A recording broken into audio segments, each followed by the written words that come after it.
வலியற்ற varicose vein சிகிச்சை எளிய 30 நிமிட செயல்முறை 7209487335. திருப்பூர் மாரத்தான் போட்டியில் வெற்றி பெற்ற மாணவர்களுக்கு பரிசு வழங்கும் நிகழ்ச்சியில் அமமுக பொதுச் செயலாளர் டிடிவி தினகரன் பேசிக் கொண்டிருந்த போது பரிசு வாங்க காத்திருந்த மாணவர்கள் கடவுளே அஜித்தே என கோஷம் எழுப்பியதால் சலசலப்பு ஏற்பட்டது. அது தொடர்பான காட்சிகளை தற்போது பார்க்கலாம்.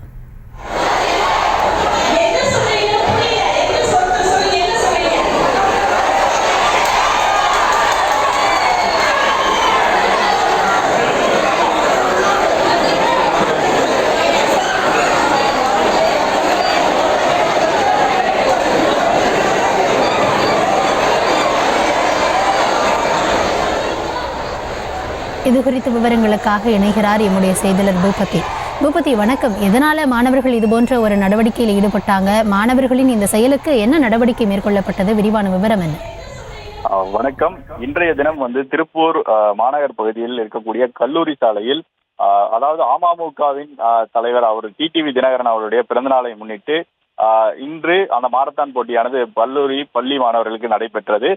இந்த போட்டியில் மாரத்தான் நிறைவு பெற்ற நிலையில் தனியார் மண்டபத்தில் அந்த போட்டியில் கலந்து கொண்டு வெற்றி பெற்றவர்களுக்கு பரிசளிப்பு விழா நடைபெற்று வரும் சூழ்நிலையில் அந்த பரிசளிப்பு விழா முடிந்த பிறகு டிடிவி தினகரன் மாணவர்களிடையே உரையாற்றி கொண்டிருந்த சூழ்நிலையில் அந்த கூட்டத்தில் இருந்த ஒரு தரப்பினர் மட்டும், அதாவது ஒரு பகுதியில் இருக்கக்கூடிய மாணவர்கள் மட்டும் கடவுளே அஜித்தே என கோஷம் அதாவது முழக்கமிட்ட நிலையில் அமமுக பொதுச் செயலர் டிடிவி தினகரன் தன்னுடைய உரையை நிறுத்திவிட்டார். பின்னர் அங்கிருந்த அதாவது திருப்பூர் மாநகராட்சியின் முன்னாள் மேயர் விசாலாட்சி அவர்கள் இடையில் குறுக்கிட்டு என்ன சொல்ல வரீங்க, என்னென்ன ஒருத்தர் தனியா சொல்லுங்க அப்படின்னு சொல்லி அவங்க கேட்கிறாங்க.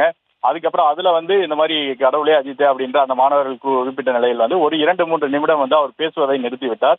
இந்த சூழ்நிலையில் அதற்கு பிறகு அங்கு அந்த ஒரு பகுதியில் அதாவது கடவுளே அஜித் என கூறி அந்த மாணவர்கள் அமைதியான சூழ்நிலையில் பின்னர் மீண்டும் டிடிவி தினகரன் அந்த நிகழ்ச்சியில் உரையாற்ற தொடங்கினார்.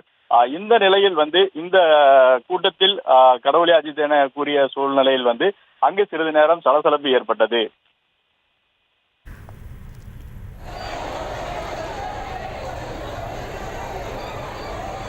சம்பவம் தொடர்பான விவரங்களுக்கு நன்றி பூபதி.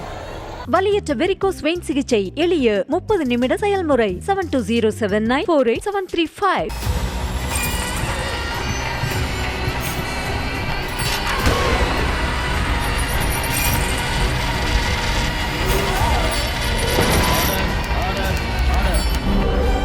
நிகழ்தகவு குற்றங்களின் மறுபரிமாணம்.